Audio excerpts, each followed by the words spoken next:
también ha sido invitado, como en lo que ocurre en procesos electorales a nivel de Latinoamérica y el mundo.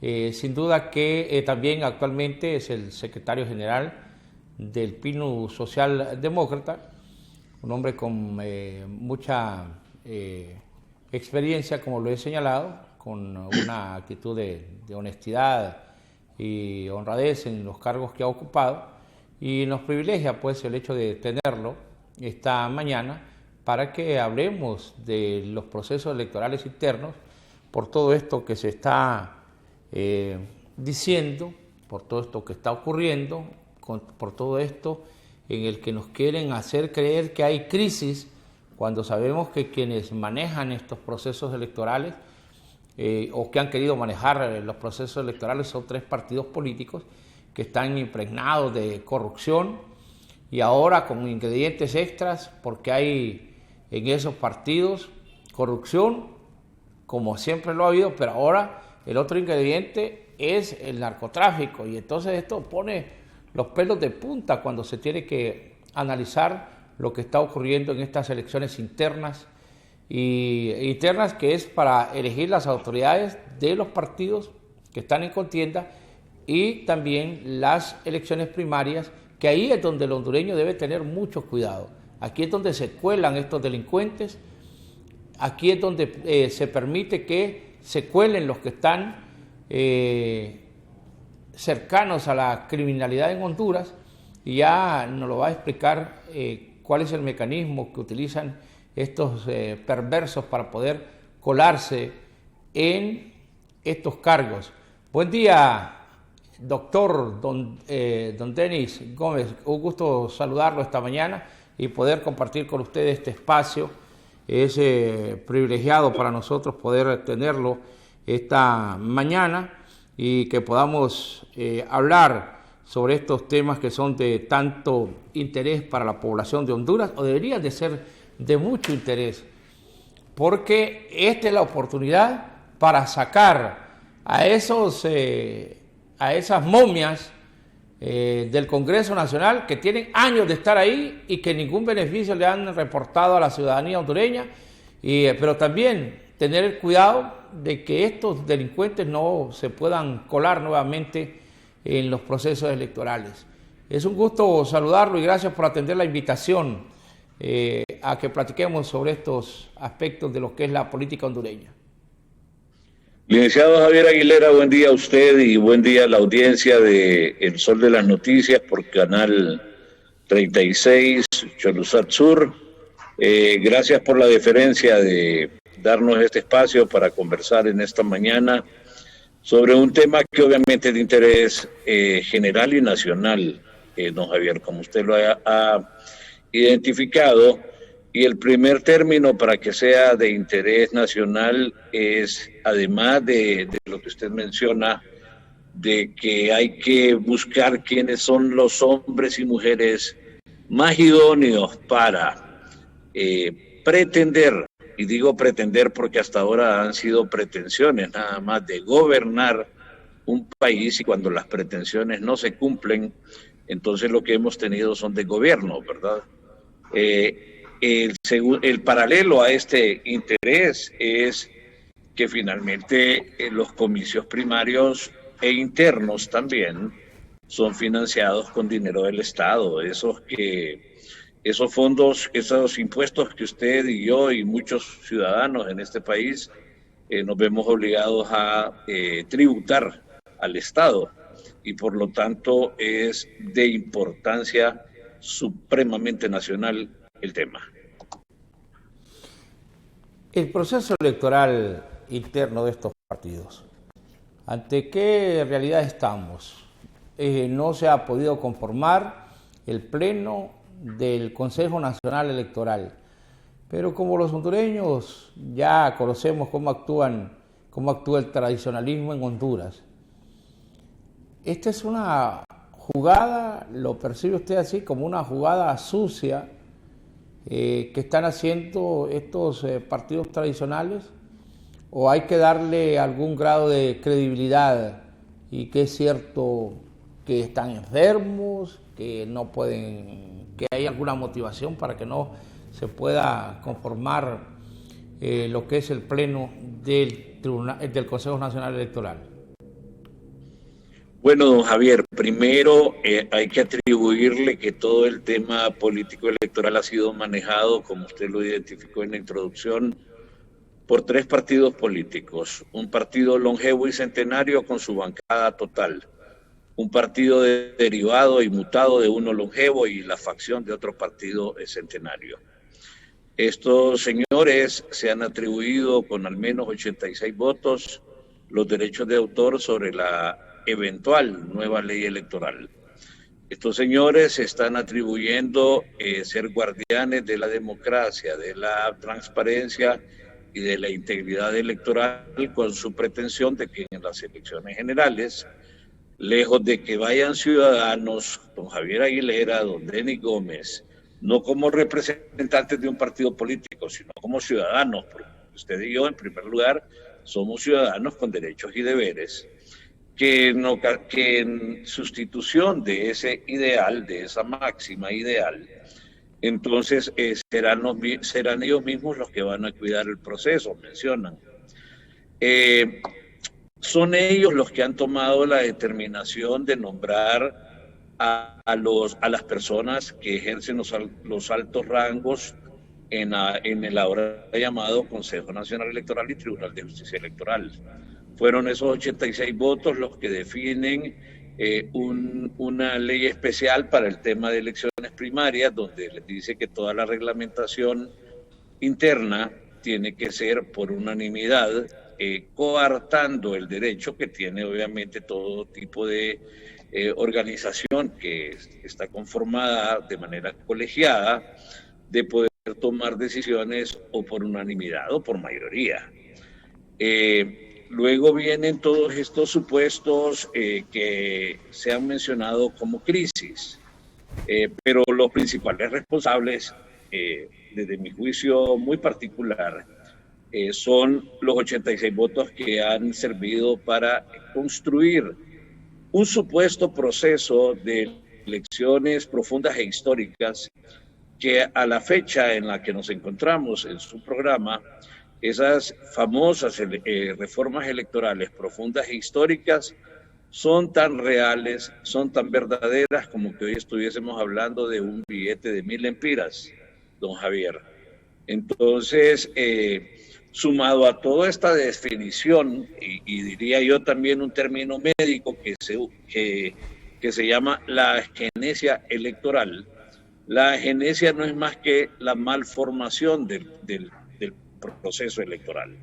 Venimos de un proceso mal formado y bajo las promesas de hacer algo profundo e histórico, continuamos malformando. Tenemos mal formada la democracia electoral en este país y no hay visos tampoco de cambio a este momento en que nos encontramos en su programa. Sumado a estas condiciones, entonces, que aparecen desde el Congreso Nacional por la facción de un partido político y por las bancadas de 2 partidos políticos que no han dialogado, que lo único que han hecho es negociado, nos encontramos entonces con la situación de organismos electorales que, lejos de crear certidumbre, crean incertidumbre. Incluido en este organismo electoral, y tal vez no incluido, pero sí sumado, el famoso RNP. ¿Y quién nombró a los señores del RNP?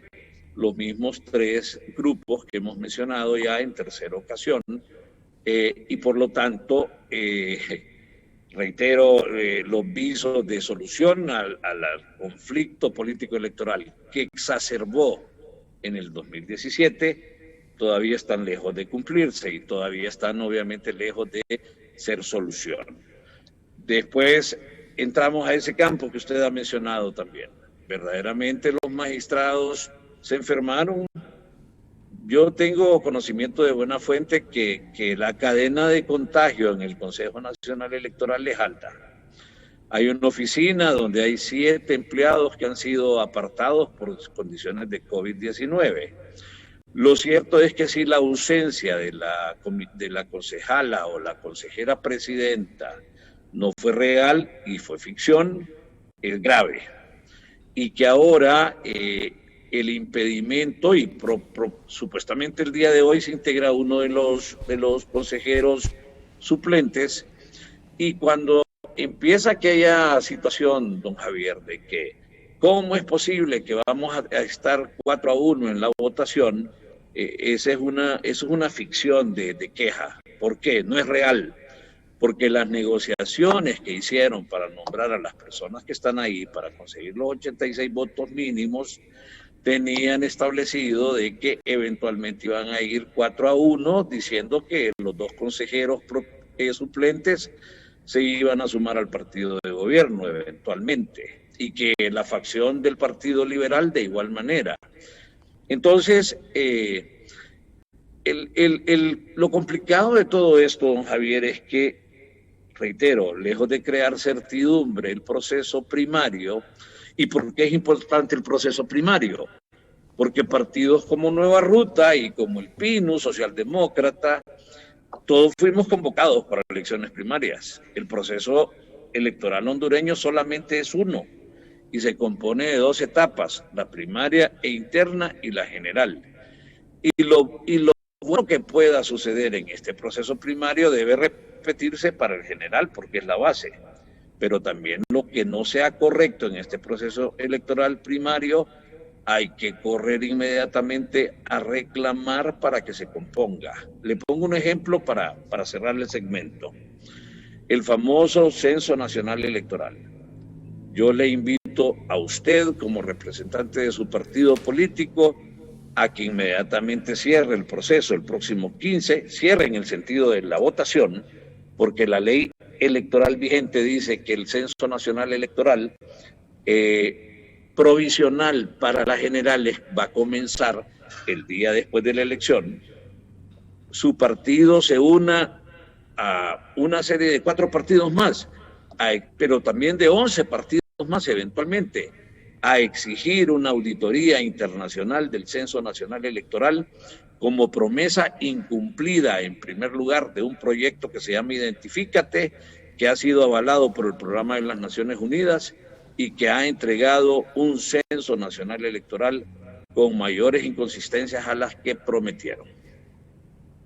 Sé de la prudencia con la que usted maneja estos conceptos, y quiero que me permita, porque yo de repente soy un poco más fuerte en las expresiones, pero este Registro Nacional de las Personas, estos tipos que están ahí, estos deberían de estar en la cárcel.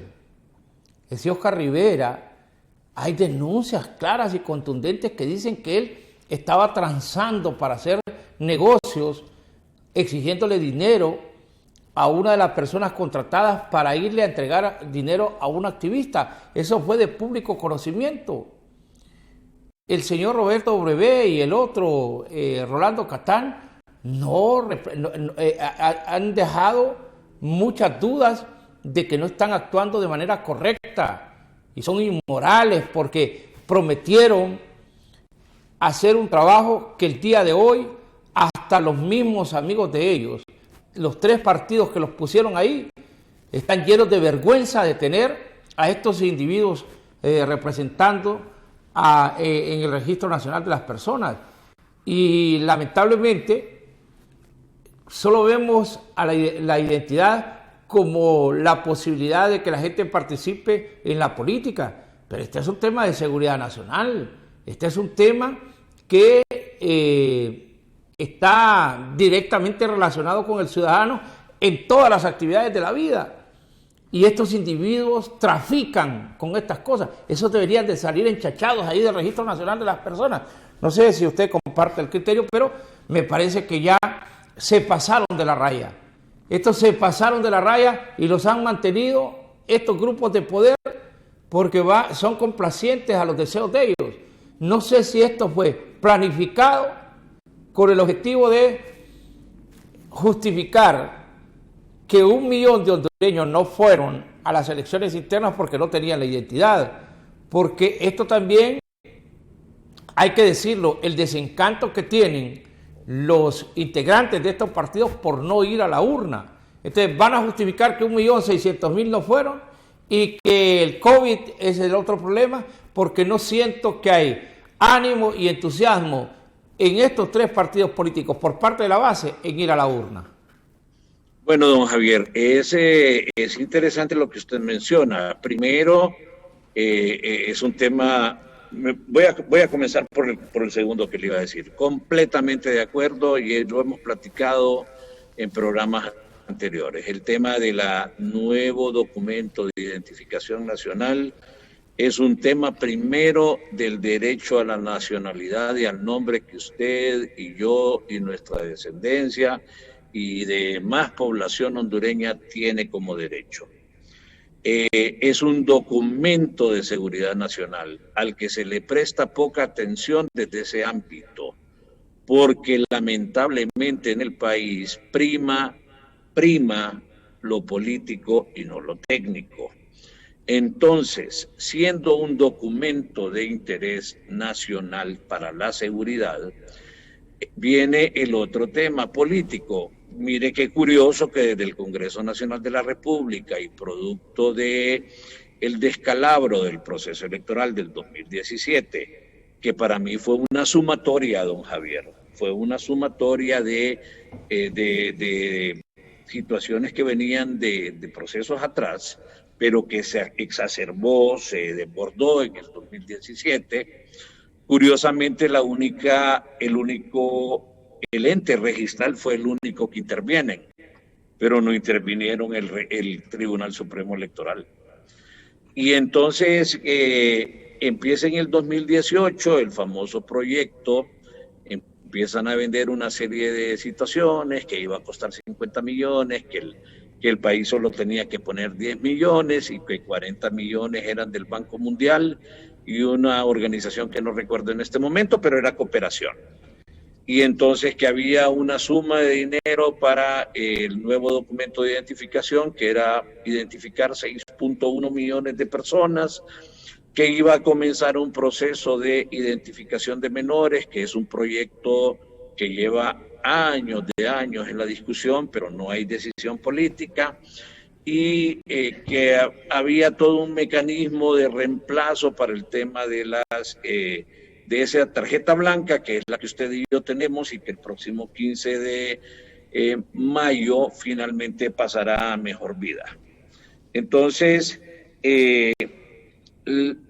lamentable pues, porque no está pasando más de lo mismo, y obviamente así como hay cúpulas de poder que dominan al Congreso Nacional de la República, a las bancadas que ya he mencionado,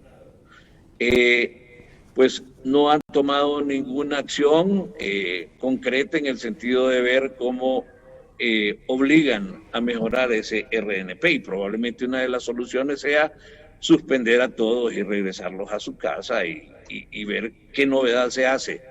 Si interesara, si el punto común fuese el tema de seguridad nacional, el tema de país y el tema técnico, pero lo que prima es el aspecto político. Y esas condiciones, cuando el tema hoy nos encontramos con un censo, mire qué curioso, ayer estaban discutiendo la integración y estaban discutiendo una resolución administrativa, si ponían cuadernillos extras para el tema del cuadernillo que ya sacaron del Censo Nacional, que lograron hacer, ¿verdad?, bajo N circunstancias, y curiosamente cuando determinan eso, toman la decisión, anuncian la decisión, y minutos después, horas después, está saliendo supuestamente maletas electorales ya cargadas. Por generación espontánea se generaron los cuadernillos suplementarios, no creo.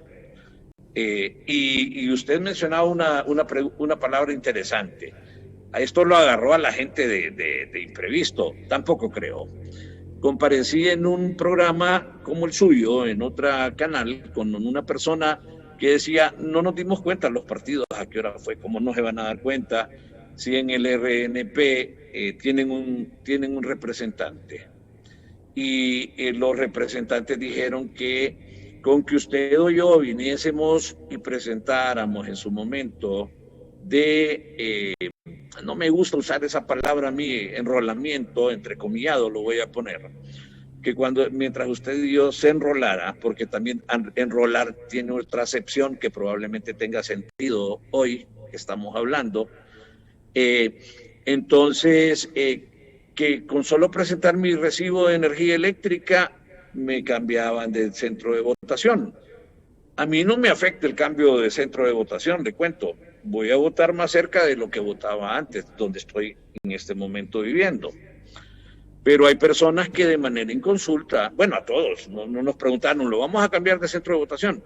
Porque la nomenclatura, la dirección geográfica, política, electoral del proyecto Identifícate era muy distinta a la que usa el INE, y la que usa el INE ha sido la base de el proyecto de censo en el Consejo Nacional Electoral. Solamente eso ya crea una distorsión. Antes lo hacían los partidos políticos como estrategia de campaña, don Javier. Se encargan de traer personas de municipios a la cabecera departamental o a otra, los mueven, eligen al alcalde. Una vez electo el alcalde, la gente se regresa para su casa. Y esa ha sido una queja que nosotros encontramos en el extinto Tribunal Supremo Electoral en 2 giras que se hicieron en el año 2011, 2010 y 2011, después de ese proceso del 2009. Entonces, sin duda, y decía este señor, no nos dimos cuenta. ¿Cómo no se van a dar cuenta? Si ahora la administración electoral está dividida, es tripartita entre 3 partidos y cambiaron. Entonces no hay reformas, lo que hicieron fue de formas de administrar. Quitaron a un partido político y pusieron a otro. Sencillo, pero la situación sigue similar y peor, creo yo. Esto del llamado cuadernillo, siempre he considerado yo que no sé si estoy en lo correcto, distinguido amigo don Denis Gómez, si es en el sentido de que estos cuadernillos han servido para que, en el caso particular de los partidos que están en el poder, sean utilizados para la persecución política del funcionario público. Después ellos se lo llevan, y en el caso que nos ocupa actualmente con el gobierno nacionalista, si alguien opta a un cargo dentro de la administración pública, tiene que llevar una carta de recomendación que se la da el partido. Y esto está basado en estos malditos cuadernillos, les digo yo, porque a cuánta gente han privado de tener una oportunidad de trabajo cuando tiene conocimiento.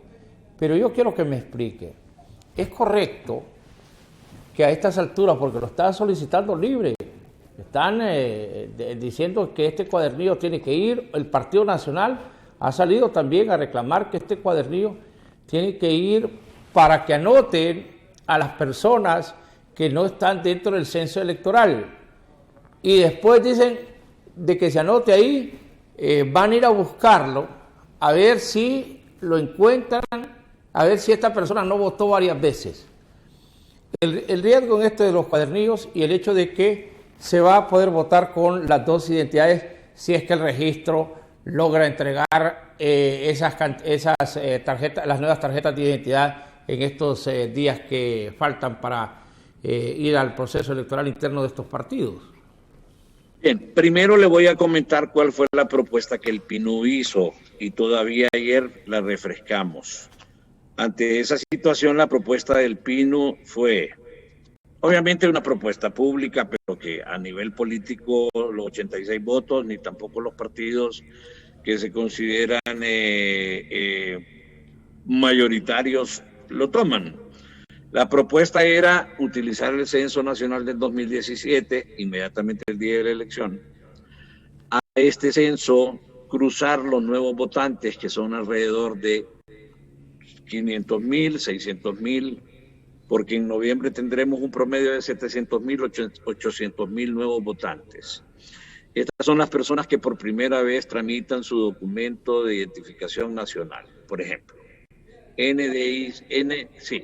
Entonces, y que además a ese censo, con la nueva base de datos de las personas que reclamaron su documento, o por primera vez, se hiciera la famosa depuración que dice uno de los señores del RNP, salieron 500.000 muertos del censo. Entonces, y así tendríamos el asunto arreglado. Segundo, ¿se acuerda usted, don Javier, que cuando hablaron de reformas profundas e históricas, apareció la posibilidad de tener el captahuellas como un mecanismo de verificación inmediata? ¿Y por qué desapareció de la plática el captahuellas? Y entonces ahora aparece una posición de un partido que dice eso es ilegal y dos partidos dicen sí, lo vamos a usar. Lo cierto es que uno de los principios de 4 generales que determina que una elección sea democrática, don Javier, bajo la teoría internacional, no me estoy sacando de la manga de la camisa ningún concepto, es la transparencia. Y dentro de la transparencia, mire lo que dice: necesitamos tener un registro de electores ajustado, depurado, entendiendo que no hay censo nacional electoral puro, 100% en ningún lugar del mundo. Pero una cosa es que no haya puro 100% y otra cosa es que tengamos uno que tiene más inconsistencias de las que nos prometieron, reitero. Entonces, por eso insisto, por segunda oportunidad, en la necesidad que los partidos políticos que no estamos en la administración electoral exijamos al Congreso Nacional de la República y a las autoridades electorales, y por qué no a la cooperación, pues que ayuden a una depuración internacional con presencia de los partidos políticos que vamos a ir a la elección general, que hoy son 14, pero que probablemente, le cuento, don Javier, sean 15, pero que todos estemos con las reglas claras para saber que tenemos el censo más depurado posible que podamos encontrar, porque ese es un mecanismo que nos va a determinar una elección, reitero, que sea, para empezar, transparente y creíble. Ante esta situación que se presenta, ya estamos viendo de que hay algunas situaciones que se denuncian, pero disculpe que yo siga insistiendo en esto del cuadernillo electoral. Para que lo dejemos bien claro, no es correcto entonces, no es saludable para la democracia que se utilice este cuadernillo, o sí es aceptable. Bueno, no es saludable para la democracia que hayamos tenido desde el 2017 el tiempo para conformar un buen censo electoral y no lo hayamos hecho. Hoy hay más dudas que certezas, don Javier. Entonces, ¿qué es lo que deben hacer desde el Consejo Nacional Electoral? Pues tomar las medidas más apropiadas que den certeza al proceso. De antemano le puedo decir que se vendrá una serie de denuncias con el famoso censo, con ese censo que tienen, que se llama Censo Nacional Electoral Definitivo para elecciones primarias, y que con la medida administrativa de ayer, del famoso, usted hacía una mención muy importante, son cuadernillos extra, ¿verdad? Porque el censo se manda por mesa electoral receptora, donde usted va a votar, ahí aparece usted y el grupo de personas que va a votar en su mesa, en su centro de votación. Y generalmente, como usted muy bien lo acotó, esos cuadernos de votación no regresan en la maleta electoral porque los activistas de los partidos políticos que se hacen funcionarios en la mañana, pero se vuelven activistas después de las 4 y 5 de la tarde, se quedan con esos cuadernos y se los llevan a su partido político para alimentar su censo de electores, de seguidores, de simpatizantes, o probablemente de personas que fueron y dijeron le voy a dar el voto al fulano, porque el proceso electoral primario se convoca a toda la población, pero 4 a 5 de cada 10 no tienen partido político, dicen las encuestas. Y porque además no todas las personas van a votar, y entonces ahí es cuando se viene algo que yo menciono, don Javier. El problema eventual que podemos tener en el futuro, donde los partidos políticos proyecten 1 millón para ganar 1.500.000 y tengamos más votos que Censo Nacional Electoral. Y entonces, con los cuadernillos, pretendían una medida administrativa dentro del Consejo Nacional Electoral que iban a cruzar además la información. Entonces viene otra pregunta. ¿Es confiable el Consejo Nacional Electoral para que guarde los cuadernillos de manera estricta, o tiene eventualidad de que cada quien se lo va a dar a su partido? Mire, uno de los retos que tiene este Consejo Nacional Electoral es que los ciudadanos que están ahí hagan respetar la ley y la apliquen de manera objetiva, y la apliquen también de una manera deliberada, en el sentido de que sea igual para todos. Pero si van a responder a los 86 votos que los tienen ahí, si van a responder al presidente del partido político o al coordinador de la facción o lo que sea, y si van a responder a cualquier otro interés que no sea el local, estamos complicados. Y por lo tanto ese será un reto enorme, porque dejamos pasar la oportunidad de verdaderamente cumplir ese sueño mental que se tiene todos los años. Ay, queremos un organismo electoral técnico. ¿En qué se convirtió el organismo hoy? En eminentemente político, y peor que antes, porque ahora hay manifestaciones así verbales, espontáneas, y peor, en primarias, aún de pertenecer a movimientos internos y de tener intereses creados. El negocio entonces de tener ahí consejeros no solamente es para que cuiden el voto de su partido político. El reto es que el voto que no me den a mí no se lo den a usted, don Javier. El que le den a usted no me lo den a mí, y el que no le den ni a usted ni a mí no se lo adjudique otro. Entonces, es complicado, y creo que lo que sí debemos apostar es porque el proceso primario sea lo más correcto posible, porque esa es la base del proceso general. Y en el proceso general no van a ser 3 partidos políticos, van a ser 14 mínimo. Y ahí las consecuencias y los conflictos van a ser mayores, porque no vamos a deber, reitero, no vamos a deber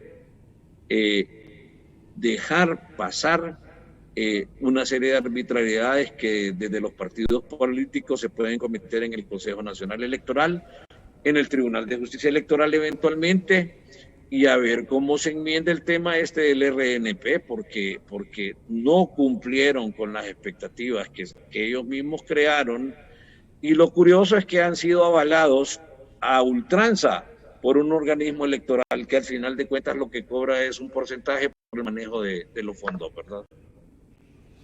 El tema de las credenciales, hay un doble discurso ahí, porque en su momento han venido insistiendo, en el caso particular del Libre, de que los partidos pequeños, como ellos le llaman, o los partidos emergentes, o los chingastes, o los de maletín, como se les antoje decirlo, son los que utilizan las credenciales para hacer fraudes, y entonces exigían y decían que la credencial tenía que ir con nombre. Sorprendente lo que ocurre en Libre, que hoy esas credenciales aparecen sin nombre, y toda esa laraca que hicieron y todos esos gritos que pegaron era con el fin de demeritar a los partidos que están en crecimiento, para decir como única pretexto el tema de las credenciales. Pero hoy vemos que esos movimientos internos, que no son de maletín, no, estos son de mochila, y son movimientos que no llegan ni a folder llegan estos. Y entonces vemos que el tema de las credenciales solo ha sido un perverso propósito de estos partidos para evitar la presencia de los partidos, de los otros 11 partidos en las mesas electorales. Bueno, don Javier, Honduras es el único país en el mundo donde el día de la elección activistas de partidos políticos están sentados en la mesa electoral, contando votos, manejando documentos electorales, llenando actas y transmitiendo resultados. El único país en el mundo. La vacuna contra todo ese tema de las mesas electorales receptoras se llama ¿y por qué no mandamos a los ciudadanos a cuidar la mesa como ciudadanos? Reitero, usted antes que un miembro del partido político al que pertenece es un ciudadano. Yo antes de ser el secretario ejecutivo del Partido Innovación y Unidad Socialdemócrata soy un ciudadano con nombre y apellido, con deberes y derechos como los suyos. ¿Cuál es la respuesta de los partidos centenarios y el longevo y el derivado? No es posible eso, no se puede, somos nosotros. Mire, las credenciales con nombre y apellido. En el 2012, el candidato de un partido político le dijo al Tribunal Supremo Electoral que no le iba a dar nombres y apellidos. En primer lugar, don Javier, porque la ley vigente no dice que es obligatorio llevar nombre y apellido. En segunda instancia, este hombre dijo que si le daba el listado de sus electores al Tribunal Supremo Electoral, se lo iban a dar al contrincante, al que finalmente le ganó, ¿verdad? Hoy, en el 2017, hubo una campaña política diciendo que el partido de gobierno había tenido sus credenciales con nombre y apellido. Entiendo por información desde el Tribunal Supremo Electoral de aquel entonces que eso no fue cierto. Hoy, usted lo menciona, vuelve a aparecer el tema de que había que tener una resolución.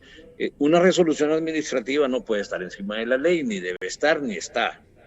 Aunque aquí usted y yo vivimos en un país donde no todo se debe, pero todo se puede. Se pudo la reelección, por ejemplo.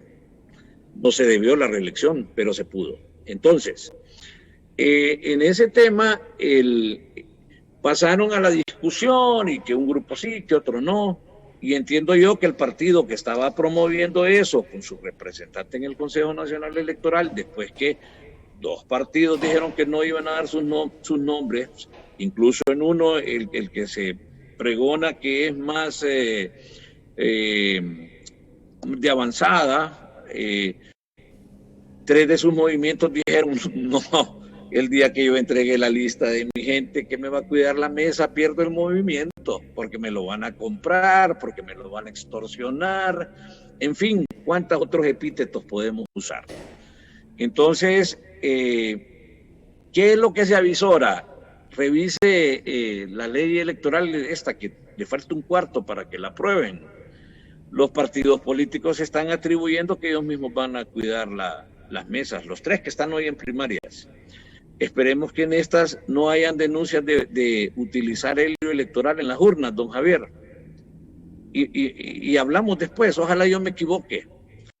Ojalá me equivoque, que ahora que no vayan a haber denuncias de fraude electoral en la mesa electoral receptora. Quienes hoy tienen el reto de ser claros y transparentes son los que pretenden en las elecciones generales que los partidos que no son mayoritarios o que no tienen volumen electoral como ellos lo tienen, nos conformemos con una aliación. No, si es que la vacuna para ese tema de la mesa electoral receptora tiene nombre y se llama Mandemos Ciudadanos y Ciudadanas, que se hagan responsables ante el Consejo Nacional Electoral y que verdaderamente, si cometen delito electoral, no quede impune como ha quedado impune en todos estos procesos. Sencillo. Ante todo este panorama que debió haber sido una fiesta electoral y de repente usted y yo estaríamos platicando acá de animar al pueblo hondureño o a los partidarios o a los seguidores de estas instituciones políticas para que fuesen a la urna y que escogieran de la mejor manera a sus autoridades y a sus candidatos. Pero tenemos que estar hablando de esto, de ese fraude, que lógicamente yo siempre he señalado que las elecciones internas son la escuela del crimen electoral. en las mesas electorales internas sientan a delincuentes que los mandan los jefes de los movimientos internos a tener que cometer delitos electorales, a trastocar actas, vemos como el caso de Jorge Calix, que yo lo pongo como ejemplo porque tenemos las pruebas fehacientes. En una urna, usted que es experto en la materia y que ha estado cerca de estos procesos electorales, en una urna que era para 300, el máximo 300 votos, apareció con 840 votos. Y le valieron eso al interno de su partido. Y quienes lo denunciaron fueron miembros de su partido. Entonces, en vez de estar platicando de lo que podría ser una fiesta electoral, tenemos que estar previendo, porque esta práctica de hoy, aquí lo que están haciendo es afinando detalles para lo que serán el proceso de elecciones generales. A estos delincuentes que hoy van a estar en las mesas electorales, Dios primero que esta vez actúen de manera decente, si les da resultado el fraude dentro de su partido, lógicamente que esto lo van a trasladar a las elecciones generales, distinguido amigo Deli Gómez. No, coincidimos en el hecho de que esta elección es importante y es peligrosa también, porque si acá no se hacen bien las cosas y se pretenden repetir allá, la conflictividad va a crecer. 11 partidos políticos que no estamos dispuestos, bueno, voy a hablar por el Pino Socialdemócrata, pues. Nosotros no estamos dispuestos a ser apéndices de ninguna actividad ni de ninguna institución. Y vamos a luchar porque el proceso sea claro y transparente y con reglas claras. En ese sentido, también decirle lo siguiente, bueno, animemos entonces a las personas que pertenecen a un partido político, pero no salgamos de la realidad. De cada 10 personas, dicen las encuestas desde el 2002 y todavía se repite en el 2021, usted tiene más información que la que yo pueda tener, lo hemos platicado de manera presencial, además está en el medio y conoce los detalles de esto que voy a hablar, de esas, entonces quiere decir que si hay un proceso abocado para 5.1 creo que quedaron, pero pensemos para el ejercicio en 6 millones. Y las encuestas me están diciendo que de 6 millones, 4 a 5 no tienen partido político, quiere decir que hay 3 millones que no van a asistir a la urna. Y que eventualmente van a asistir los independientes que se sientan atraídos para apoyar a un candidato de cualquiera de los 3 partidos políticos.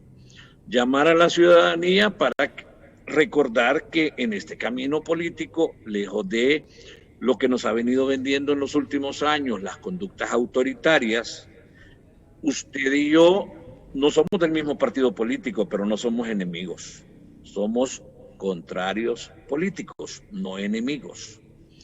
Y entonces, decía yo en otro medio el día de ayer, hacer un llamado a los presidentes de los partidos políticos, en algunos casos, en los dueños de los partidos políticos, a los dueños de los movimientos internos o coordinadores de los movimientos internos, para decirlo más democrático, y a los precandidatos y precandidatas que traten de no alterar el ambiente de las personas que van a ir a la elección. Mire, creo que como país, en realidad el día de la elección anda bien la cosa, los problemas comienzan ya cuando hay que contar los votos.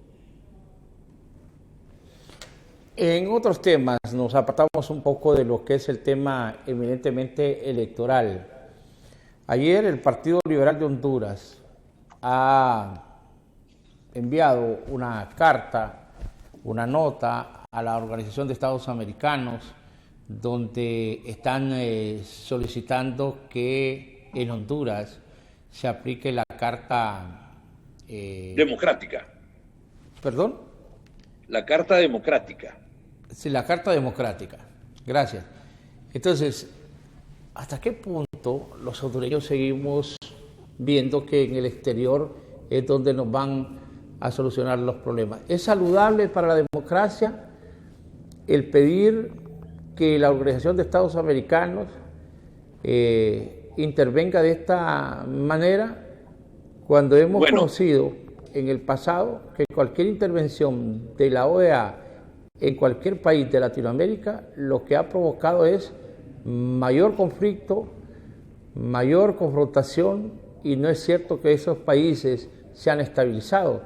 La demostración fue la intervención durante las elecciones generales aquí en Honduras del 2017, que más que aclarar dejaron dudas. Desde la visión que ustedes tienen como Partido Socialdemócrata, desde su visión como secretario general de esta institución política, ¿cómo ven esta solicitud hecha por el Partido Liberal? Bueno, tenemos primero un problema de país. O vemos a la cooperación internacional como órtesis o la vemos como prótesis. Me quiebro el brazo, me pongo una venda y un cabestrillo, creo que le llaman, eso es órtesis. Me ayuda, ¿no? Pero pierdo un miembro anterior, pierdo una pierna, me pongo una prótesis. En algunos momentos hemos pensado más que la cooperación internacional nos venga a arreglar los problemas como prótesis que como órtesis, don Javier. Lo que hizo el Partido Liberal ayer puede ser un evento propagandístico político, porque yo le invito para que revisemos cómo se activa la Carta Democrática. No va a ser usted y yo y 100 ciudadanos y 500 ciudadanos o 1000 ciudadanos o 2000 ciudadanos los que vamos a ir a la OEA y el hombre nos va él se puede sentar con nosotros y puede recibir la solicitud, pero ese no es el mecanismo de activación de la Carta Democrática. Ya, yo puedo hacer el acto público, pero puede ser eminentemente placébico, nada más, solo para dormirme un rato y decir, se va a activar. No es la forma como se activa la Carta Democrática. La misma carta lo indica cuál es el procedimiento. La OEA, lo que pidió o lo que dijo el señor Almagro en el 2017 tampoco es cierto. La OEA no le puede ordenar a un país donde va a hacer observación electoral que repita las elecciones. No es cierto. Las personas que vienen a hacer observación electoral al país tienen código de conducta. Y el primer código de conducta es que no pueden dar calificativos de los procesos democráticos que observan. Por lo tanto, el señor Almagro faltó a los códigos de ética de observación para crear un ambiente y una atmósfera placébica. Alguna gente en medicina, algunas personas sufren de algunos trastornos, le ponen alemana, le llaman agua tibia, la ponen en una inyección, le colocan la inyección y se siente bien ya. No tiene nada, es una sustancia inerte, no hay nada de medicamentos, pero me siento mejor, don Javier. Entonces, nosotros pasamos mucho, somos una sociedad muy placébica y nosotros tenemos mucha ficción y cuando las cosas no son reales son ficción. Pero cuando no son ficción, son reales. Y la que no va a ser ficción es ocupamos tener una decisión correcta, histórica, en relación a las reformas del Estado, que no solamente son, que inician en el tema político electoral, por supuesto, porque usted hacía al inicio del programa, decía, ¿cómo no seguimos generando que estos mismos que han sido mencionados, Pandora 1, Pandora 2, Pandora 3, caja de la dama, caja de no sé quién, no vuelvan a aparecer? En el Partido de Innovación y Unidad tenemos una señora que se llama Rosa Locha, viuda de Suárez, y ella dice, no votes por los corruptos, aunque sean de tu partido, don Javier. Bueno, gracias por compartir esta mañana con nosotros. Siempre es grato y el tiempo se va así en estas conversaciones. Se aprende siempre con don Denis Gómez, un experimentado político hondureño, secretario general de El Pino, exmiembro del Tribunal Supremo Electoral como magistrado suplente, y hoy nos ha dado la oportunidad de poder conversar, que seguramente en los próximos días, después de estas elecciones internas, nos vamos a volver a encontrar, si Dios lo permite, licenciado Denis Gómez, para que abordemos con mayor profundidad y que interpretemos todo lo que ha ocurrido en este proceso electoral interno y primario, donde pues había mucha expectativa de la gente decir no van a haber elecciones internas. Hoy el presidente ha salido muy temprano a decir que la gente vaya a votar. Creo que es para darle tranquilidad al proceso, porque sí ha habido alguna intranquilidad. Le reitero el agradecimiento y estamos a la orden. No sé si tiene algún mensaje final previo a lo que serán estas elecciones internas, donde ustedes no participan, pero que no deja de preocupar el hecho de que estos partidos pretendan crear una crisis, entre comillas, para hacer lo que se les venga en gana posteriormente a ellos. Correcto, don Javier. Aunque no participemos los 11 partidos que no estamos en el proceso primario, es sumamente importante porque el proceso electoral solamente es uno. Elecciones primarias e internas, elecciones generales. Y entonces debemos de pedir reglas claras, cuentas claras, porque el proceso general que se avecina no va a estar absolutamente nada fácil. Finalizo diciendo entonces que animar a las personas que tienen partido político que vayan a votar, que lo hagan como siempre ha sido, don Javier, con respeto, con dedicación, con entusiasmo, pero que las autoridades electorales respeten la voluntad del pueblo. Ese es otro tema. Y será entonces el reto que nos queda pendiente para eventuales programas que usted posteriormente al proceso desarrolle en su espacio. Gracias a don Denis Gómez, dirigente del PINU Socialdemócrata, él es el secretario general de esta institución política. A ustedes por la sintonía, los invitamos para que continúen con la programación de Canal 36. Hoy estaremos con una transmisión especial, así que no se la pierda, a través de la señal de Canal 36. A nombre de don Carlos Martínez Munguía, yo soy Javier Aguilera y les reitero el agradecimiento. Que la pasen muy bien.